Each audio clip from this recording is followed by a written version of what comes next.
Bismillahirrahmanirrahim.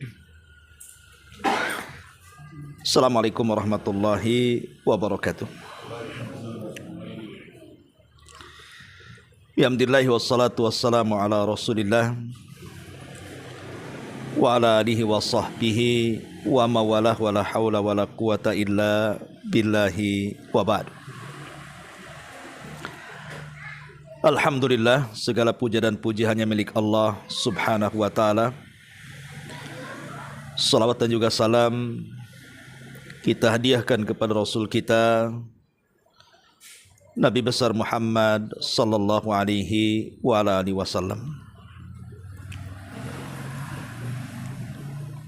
Hadirin dan hadirat yang dimuliakan Allah subhanahu wa ta'ala, alhamdulillah di malam hari ini kita kembali bisa duduk bertalabul ilmi di tempat yang insyaallah diberkahi Allah subhanahu wa ta'ala.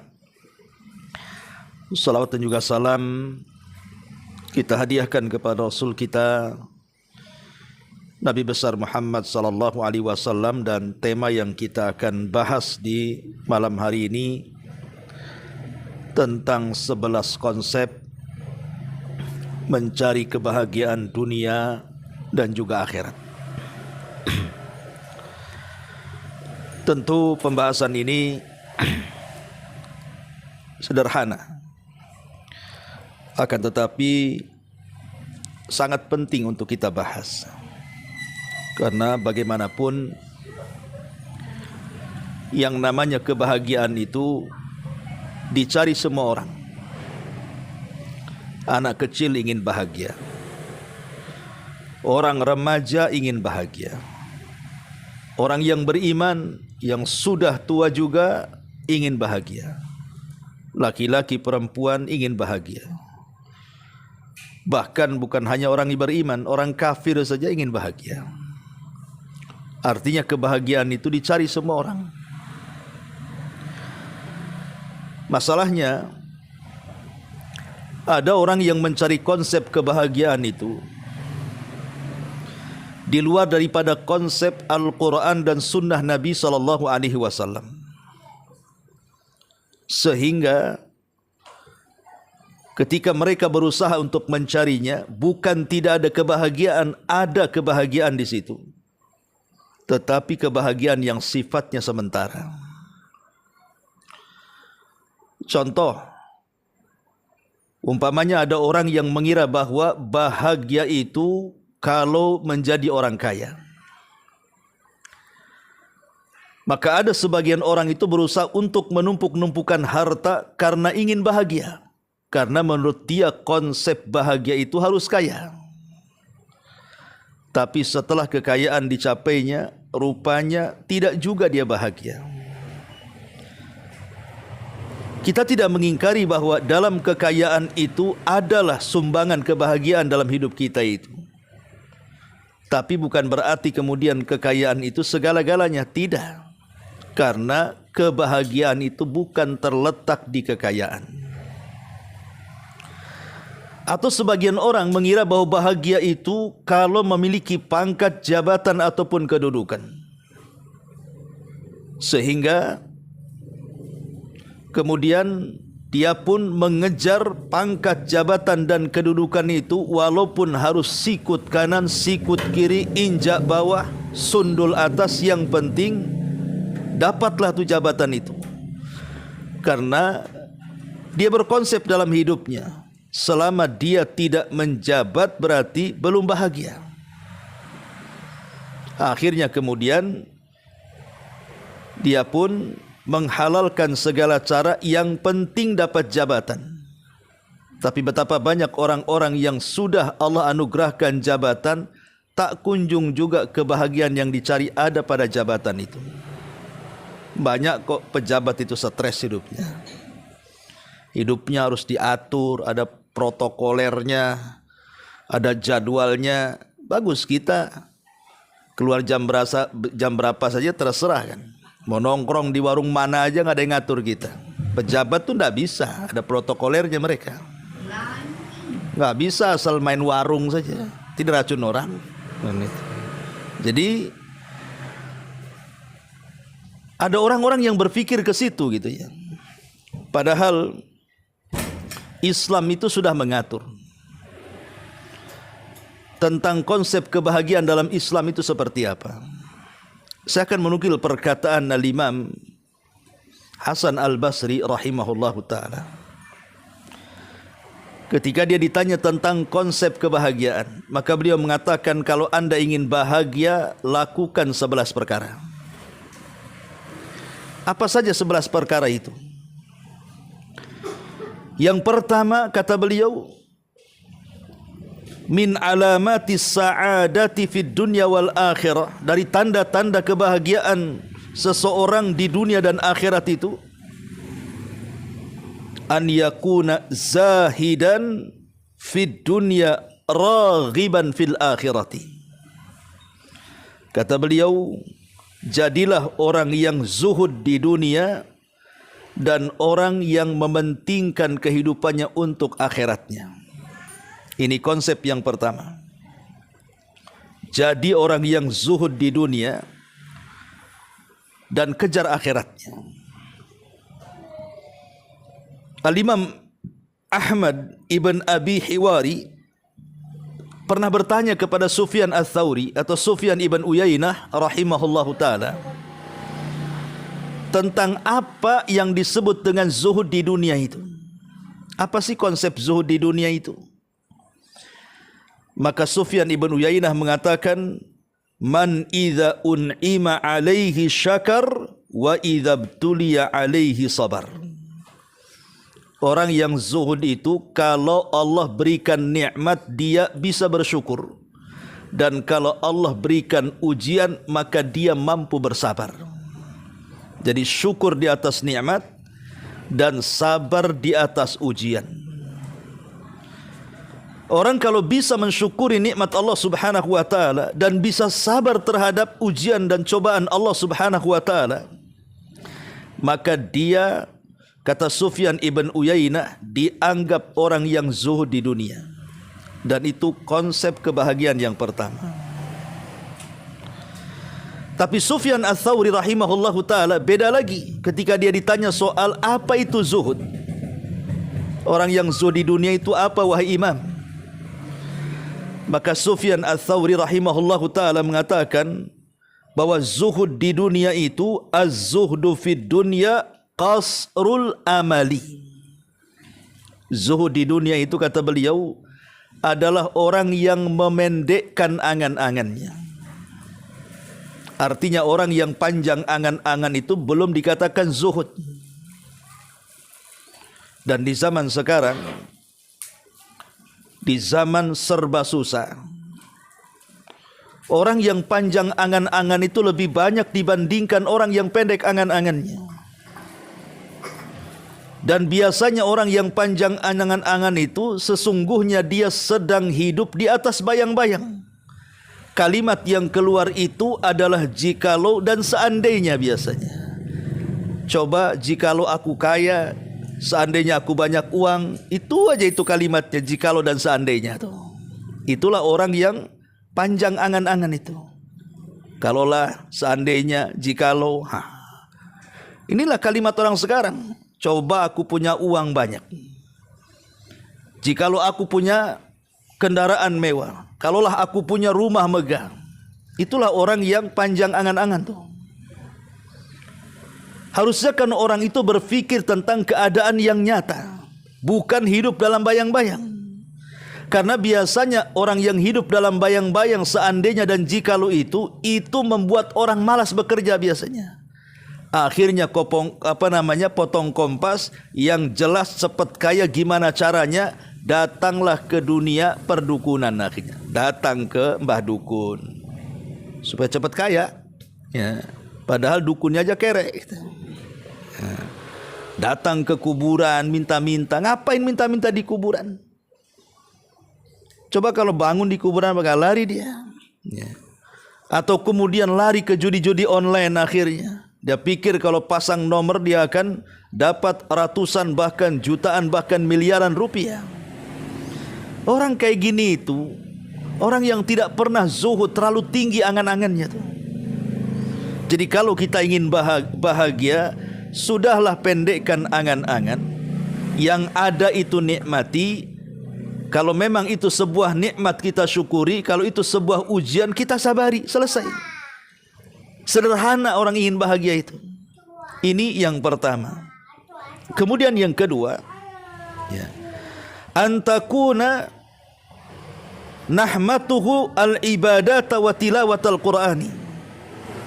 Kalau ingin bahagia, maka jadikan fokus hidupnya untuk beribadah dan untuk membaca Al-Quranul Karim. Salah seorang ulama salaf pernah mengatakan, anna fid dunya jannah, anna fid dunya jannatan, man lam yadkhulha la yadkhul jannatal akhirati. Salah seorang ulama salaf mengatakan, di dunia ini Allah sediakan sorga. Siapa yang tidak masuk pada sorga dunia, maka dia tidak akan pernah masuk sorga akhirat. Di dunia ini ada sorga. Kalau kita tidak masuk ke sorga dunia, jangan harap antum bisa masuk ke sorga akhirat. Apa yang dimaksud sorga dunia? Yang dimaksud sorga dunia, kata Imam Ibnul Qayyim rahimahullahu ta'ala, adalah itmi'nanul qalbi. Ketenangan yang Allah letakkan di hati-hati seorang muslim. Karena ketenangan itulah yang membawa kelezatan. Merasa lezat dalam solat, merasa lezat ketika membaca Quran, merasa puas saat bersedekah, merasa enak saat beribadah. Itu sorga itu. Ya. Sebab kalau seandainya hatinya itu penuh dengan kerancauan, tidak tenang hidupnya, sempit dadanya, itu pasti mempengaruhi ibadahnya, ikhwan. Orang kalau sempit dadanya, rumah sebesar apapun tidak akan kerasan tinggal di situ. Maunya itu keluar saja, kayak rumah kebakaran. Nengok istri kayak setan, nggak hidup, nggak kerasan. Ya, sama juga dengan istri, kalau nggak kerasan, hatinya sempit. Nengok suami kayak iblis, maunya keluar saja kan gitu. Karena memang orang, konsep kebahagiaan dalam Islam itu bukan ada pada kekayaan. Sekaya apapun saya katakan tadi, banyak orang kaya yang tidak bahagia kok. Ujung-ujungnya bunuh diri itu. Saya pernah diceritakan, ada kawan di Sekupang. Ustaz, tahu nggak rumah yang kita lewati kemarin gitu ya? Tahu, itu rumah besar kali itu. Tingkat 3 lagi. Kenapa antum cerita rumah itu? Itu istrinya tiap hari ketakutan. Kenapa? Mau dibunuh sama suaminya katanya. Subhanallah. Rumah bagus, dua-duanya kerja, gaji tinggi, kendaraan 3, tapi hidupnya nggak tenang. Malam-malam mau dibunuh sama suaminya katanya. Saya bilang, kasusnya apa? Wallahu alam katanya. Itu sudah menyebar di kompleks ini katanya. Lah, dari sini kita tahu bahwa orang kaya itu juga tidak menjamin. Makanya kenapa sorga dunia itu adalah ketenangan hati. Ketenangan hati itulah yang kemudian melahirkan kebahagiaan.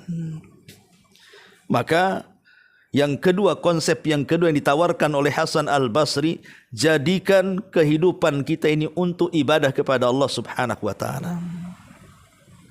Kemudian yang ketiga, kata Hasan Al-Basri, qillatul qawli fima la yahtaj ilaihi.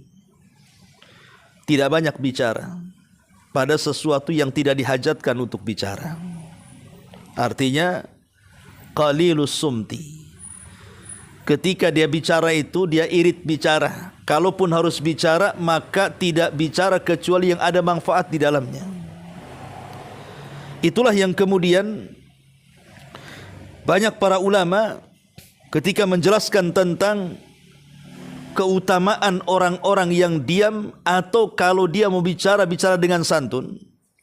Kata Nabi SAW, man kana yu'minu billahi wal yaumil akhir falyakul khairan aw liyasmut. Barang siapa yang beriman dengan Allah dan hari akhir, silahkan bicara dengan bicara yang santun. Kalau tidak bisa, maka diam. Karena begini, ikhwan, Sering saya katakan bahwa terkadang kalau kita ini tidak menata bahasa, ngomong asal jeplak bahasanya, pokoknya asal apa yang dikehendaki hatinya mau dibicarakan dia keluarkan. Bahasa-bahasa emosi, bahasa-bahasa setan, bahasa-bahasa binatang. Kalau kita mengucapkan sesuatu yang di dalamnya itu penuh dengan kekotoran, terkadang kita yang mengucapkan itu menyesal kadang-kadang. Kenapa saya tadi ngomong begitu? Kenapa saya tadi ngomong begitu? Terkadang saya sendiri merasakan seperti itu kalau pernah bertengkar, kemudian kita agak meninggi saja suara, padahal tidak menggunakan bahasa kotor, cuman meninggi suaranya, itu kadang-kadang menyesal itu. Kenapa tadi saya marah gitu ya? Apalagi orang-orang yang mengeluarkan kata-kata kotor kan, yang bicaranya saja merasa menyesal, cemana orang yang mendengarkannya? Apa enggak sakit hati itu? Padahal luka silet itu kata ulama mudah diobati, tapi sudah luka hati itu susah sekali dapat obatnya. Tapi kalau orang yang bicaranya santun, kita yang ngomong itu loh enak, apalagi yang denger makin enak. Bahkan yang dengar itu kepengen saya ngomong sama si anu, enak bahasanya, supel orangnya, baik akhlaknya, santun bahasanya kan? Lah makanya qillatul kalam, sedikitnya bicara terhadap apa yang tidak dihajatkan untuk bicara, itu kunci kebahagiaan. Karena malapetaka itu kebanyakan di masyarakat terjadi gara-gara bicara. Coba bayangkan, gara-gara bicara akhirnya tetangga musuhan dengan tetangganya. Hanya ngobrol tersinggung musuhan ya. Saudara yang akrab dengan kita, gara-gara tersinggung dengan kata-kata, akhirnya tidak mau ketemu, bahkan memproklamirkan untuk musuhan selamanya. Lihat, terjadinya pembunuhan, terjadinya pemukulan, terjadinya perceraian, itu semua karena lisan. Maka kalau ingin bahagia, jagalah lisan. Ini konsep yang ketiga.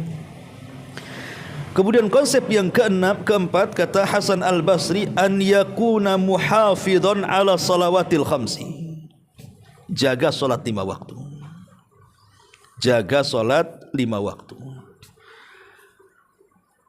Kenapa saat Nabi SAW dalam peristiwa Isra Mi'raj itu kemudian berjumpa dengan Allah di Sidratil Muntaha, kenapa ibadah yang diperintahkan Allah kepada Rasul dan kepada umat Rasul itu solat? Padahal ibadah kan banyak. Kenapa Allah tidak perintahkan puasa umpamanya? Allah perintahkan birrul walidain umpamanya. Kenapa yang diperintahkan solat? Bukankah ibadah banyak ya? Maka ulama menjawab, kenapa yang diperintahkan solat? Karena rupanya solat itu adalah kunci untuk menggerakkan amal-amal yang lainnya. Karena orang yang solat 5 waktu dan dia sungguh-sungguh ketika melaksanakannya, pasti dia bersedekah. Tapi orang yang rajin sedekah belum tentu dia solat. Orang yang solat 5 waktu dan dia sungguh-sungguh dalam pelaksanaannya, pasti dia birrul walidain. Karena biasanya orang yang durhaka kepada orang tua itu karena mereka tidak sholat. Makanya ada seorang syekh bercerita, ketika dia berdakwah dalam penjara. Yang nama penjara itu kan macam-macam tuh kasusnya ya. Ada yang kena narkoba, ada yang kena kasus pembunuhan, ada kasus pemerkosaan gitu ya. Ada kasus-kasus macam-macamnya. Jadi Syekh ini bertanya kepada orang-orang di penjara itu, apakah kalian sholat? Kenapa kalian melakukan kriminal sehingga kalian dijebloskan ke dalam penjara? Rata-rata kata Syekh ini, mi'ah bil mi'ah, 99%. Bahkan kalau dikata 100%, itu mereka tidak sholat. Kalaupun sholat ya belang bentong lah bahasanya. Kadang sholat, kadang tidak. Maghrib sholat, isya pula bablas ya, duhur sholat, subuh pula tak nampak gitu. Artinya bahwa kenapa kemudian ibadah ini yang diperintahkan Allah kepada Rasul, rupanya di balik rahasia sholat itu, karena sholat itu ibadah yang bisa menggerakkan ibadah-ibadah yang lainnya. Dan sebaliknya, kalau orang jauh dari sholat, bahkan tidak pernah melaksanakan salat, dipastikan hidupnya akan penuh dengan kemaksiatan. Karena rata-rata pencuri itu tidak salat. Oh, kata pencuri, saya salat Ustaz. Kalau salat ngapain kau nyuri? Kan begitu bahasanya. Logikanya kan begitu. Ya. Ma'asyiral muslimin wal muslimat rahimakumullah. Maka salat itu adalah kunci kebahagiaan. Jangan tinggalkan salat 5 waktu. Kemudian yang kelima, an yakuna wari'an fi ma qalla au kathur. Jadilah orang wara'. Wara' itu artinya menerima pemberian Allah baik banyak ataupun sedikit. Terkadang kalau Allah beri banyak kepada kita, maka kita bisa berterima kasih. Tapi kalau Allah berikan sedikit, terkadang kita kurang ikhlas. Itu belum wara' namanya. Dari mana kita tahu tidak ikhlas? Dari ucapan kita. Terkadang kita melihat ada orang sukses, kita tidak sukses, kemudian katakan, ya Allah kenapa si anu sukses, saya tidak. Itu kan tidak ikhlas dengan pemberian namanya. Kenapa kok si anu rumahnya bagus, kok saya rumahnya jelek? Ya. Kenapa si anu bisa naik jabatannya, kenapa saya tidak? Ya. Tapi kalau orang wara', dia tidak mungkin dia mempertanyakan orang lain. Dia pasti akan mensyukuri apapun yang Allah berikan, sedikit ataupun banyak. Karena bagi dia sedikit sebuah kebaikan, banyak juga sebuah kebaikan. Allah tahu maslahat kita sehingga terkadang Allah berikan lebih, terkadang Allah tahan dari kelebihan itu. Maka orang yang wara' itu kunci kebahagiaan. Karena orang yang tidak bahagia itu selalu hatinya tidak ikhlas dengan pemberian. Akhirnya kemudian larinya ke dengki, ke hasad, ke hasud. Kemudian lama-lama akhirnya sakit dan jadilah penyakit hati. Tengok orang lain sukses, kita tak senang. Tengok orang lain susah, malah kita pula senang. Ya. Kemudian ini yang kelima. Yang keenam, antakuna suhbatuhu ma'as salihin. Kalau ingin bahagia, cari teman yang baik. Kalau teman kita stres, ikut stres lah. Kalau teman kita tukang gibah, nanti kita juga ahli gibah. Kalau teman kita ini ahli nyolong, lama-lama kita juga pakarnya nyolong. Dan begitu seterusnya. Ya. Tapi kalau seandainya kita berkawan dengan orang-orang saleh, orang-orang yang baik, orang-orang yang senantiasa dekat dengan Allah Subhanahu wa taala, maka lambat laun kalaupun kita tidak mendapatkan nasihatnya, kita kecipratan kebaikannya. Mungkin kita tidak minta nasihat, orang baik itu secara langsung tidak diminta pun akan berikan nasihat. Dan kita akan terkena harumnya. Makanya kenapa Rasul menyamakan teman yang baik itu seperti berkawan dengan orang yang jual parfum. Lihat orang jual parfum itu pasti tidak lepas dari 3 kondisi kan. Pertama, nawari parfumnya. Kadang-kadang minyaknya dioleskan ke tangan kita. Belum tentu kita beli, tapi kita sudah dapat parfumnya kan. Ya. Atau kita yang kemudian minta. Coba harumnya macam mana? Ya. Kemudian dioles-oles. Atau walaupun dia tidak ngasih, kita tidak minta, harum parfumnya sampai ke hidung kita.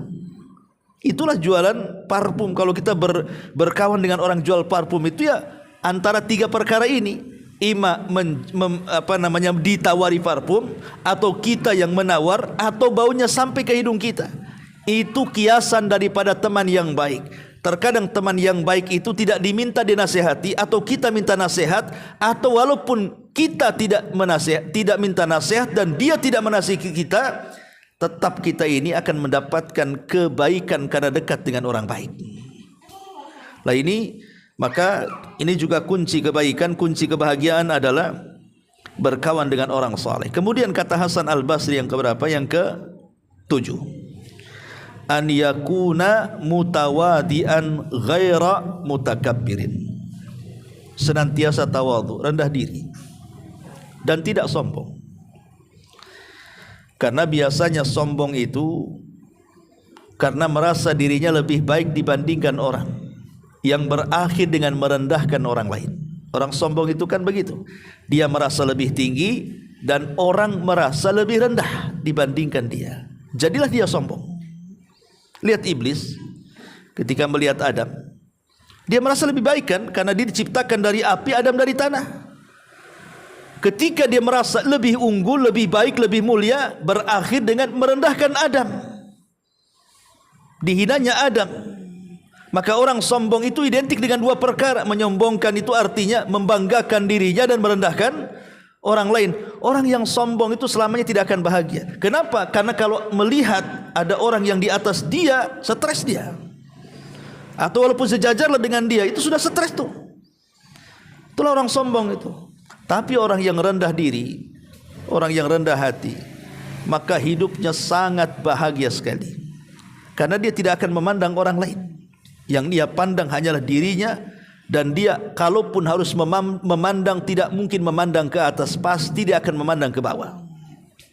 Ini yang ke-7. Yang ke-8, an yakuna sikhiyan kariman. Kalau kita ingin bahagia, kata Hasan Al-Basri, jadilah orang dermawan, jadilah orang baik. Jadilah orang yang dermawan dan jadilah orang baik. Maksudnya yang bermanfaat untuk orang lain. Rasul pernah ditanya tentang amalan yang paling dicintai Allah Subhanahu wa taala. Maka Rasul mengatakan, sururun tudkhiluhu ala qalbi muslim. Kebahagiaan yang kita letakkan di hati seorang muslim, itu amalan yang paling dicintai Allah Subhanahu wa taala. Coba kalau ada orang susah, kemudian kita bantu, senang enggak? Senang dia. Ya. Ada orang miskin ini kita bantu, walaupun mungkin tidak seberapa bantuan kita, hanya untuk makan sehari 2 hari saja, tapi senangnya luar biasa. Itulah amalan yang paling dicintai Allah, menanamkan kesenangan kepada hati seorang muslim tuh. Dan salah satunya dengan cara apa? Bersedekah, menjadi orang baik dan menolong saudaranya. Kemudian yang nomor 9, an yakuna rahiman bi khalqillahi azza wa jalla. Jadilah hamba penyayang bagi makhluk-makhluk Allah. Bukan hanya kepada sesama manusia, tapi kepada binatang pun kita sayang, kepada tumbuh-tumbuhan pun kita sayang. Coba orang-orang yang tidak sayang dengan makhluk-makhluk Allah di luar pada manusia, ujung-ujungnya apa? Mengakibatkan bencana alam di mana-mana kan? Lihat orang-orang yang melakukan penebangan, penggundulan hutan tanpa berfikir akan terjadi tanah longsor, gempa dan yang semacamnya. Dia tidak sayang dengan alam tuh. Akhirnya apa? Terjadi tanah longsor, terjadi kebanjiran, korban di mana-mana. Itu karena tidak sayang dengan alam tuh. Atau dengan binatang. Ya. Dengan binatang umpamanya, sayang dengan mereka, nampak ada kucing kemudian kita kasih makan gitu ya. Nampak ada burung kita kasih makan dan begitu seterusnya. Maka itu bagian daripada konsep kebahagiaan yang ditanamkan. Karena Rasul yang mengatakan, irhamu man fil ardi sayarhamukum man fis sama. Sayangi orang-orang yang di bumi, niscaya Allah yang ada di langit akan menyayangi kalian. Ini yang ke-9. Kemudian yang ke-10, an yakuna nafi'an lil khalqi. Jadilah manusia yang paling bermanfaat bagi manusia. Jadilah manusia yang paling bermanfaat bagi manusia yang lainnya. Jangan jadi sampah masyarakat yang tidak ada gunanya. Dan yang terakhir tentunya kata Hasan Al-Basri, an yakuna dzakiran lil mauti. Jadilah hamba Allah yang senantiasa mengingat akan kematian. Ingat mati itu kalau dirasakan orang kaya pasti akan sempit. Tapi kalau dirasakan orang miskin pasti luas. Ya. Orang kaya kalau ingat mati sempit dadanya. Orang miskin kalau ingat mati luas dadanya. Kok bisa? Ya, orang kaya kalau ingat mati, maka dia tidak akan melampaui batas dalam kehidupannya. Sempit dadanya, takut kalau dia mati. Tapi orang miskin kalau dia ingat mati, luas dadanya. Tidak apa-apa miskin di dunia. Toh di akhirat juga ada kehidupan setelah kematian yang bisa melapangkan nikmat dan kekayaan saya yang ada di sana. Celakanya kadang-kadang sudah miskin di dunia, miskin pula di akhirat. Di dunia sudah tinggal di ruli, ngontrak lagi, makan kadang kayak puasa Daud, satu hari makan, satu hari tidak, tapi maboknya tiap malam. Nah ini kan kurang ajar tuh. Udah miskin di dunia, maksiat pula. Itu sama aja dengan kuadrat tadinya ya. Itu jatuh ke timpa tangga itu. Udah miskin di dunia, masuk neraka pula. Ya kan, naudzubillah. Minimalnya kalaupun kita miskin di dunia, janganlah kemudian miskin di akhirat. Miskin di dunia tapi kita kaya di akhirat. Ya. Dan jangan seperti orang-orang yang seperti Qarun, memang kaya di dunia, tapi justru dia masuk ke dalam neraka. Tapi masih mending lah dibandingkan tadi sudah miskin di dunia, miskin di akhirat juga. Kalau pernah kaya kan pernah merasakan kekayaannya kan. Tapi kalau orang miskin yang tidak pernah merasakan kekayaannya kemudian masih mati masuk neraka, itu gimana ceritanya? Ya. Makanya di sini ingat, mati itu adalah konsep kebahagiaan supaya kita tidak melampaui batas. Ya, bahwa ada kehidupan setelah kematian untuk mempertanggungjawabkan semua perbuatan kita di dunia. Inilah di antara 10 konsep kebahagiaan yang disebut oleh Al-Imam Hasan Al-Basri rahimahullahu ta'ala. Dan tentu kebalikannya adalah konsep kecelakaan. Ya. Jadi kalau kita tidak zuhud, kemudian kita tidak memprioritaskan hidup kita untuk beribadah, malah mengejar dunia, kemudian banyak bicara yang tidak ada faedahnya, kemudian tidak pernah sholat, kemudian tidak pernah wara', berkawan dengan orang jahat, kemudian juga tidak tawadu dan sombong, dan menjadi orang bakhil, kemudian tidak punya rahmat dalam hatinya kepada makhluk Allah, dan tidak menjadi manusia yang paling bermanfaat, kemudian juga tidak pernah mengingat kematian, maka kebalikan dari 10 konsep kebahagiaan itu adalah konsep kecelakaan. Inilah yang disebutkan oleh Imam Hasan Al-Basri rahimahullahu taala. Wallahu alam bishawab. Mudah-mudahan ada manfaatnya ya. Akhir kalam dan doa kafaratul majlis. Subhanakallahumma bihamdika asyhadu an la ilaha illa anta astaghfiruka wa atubu ilaik. Allahu taala alam. Assalamualaikum warahmatullahi wabarakatuh.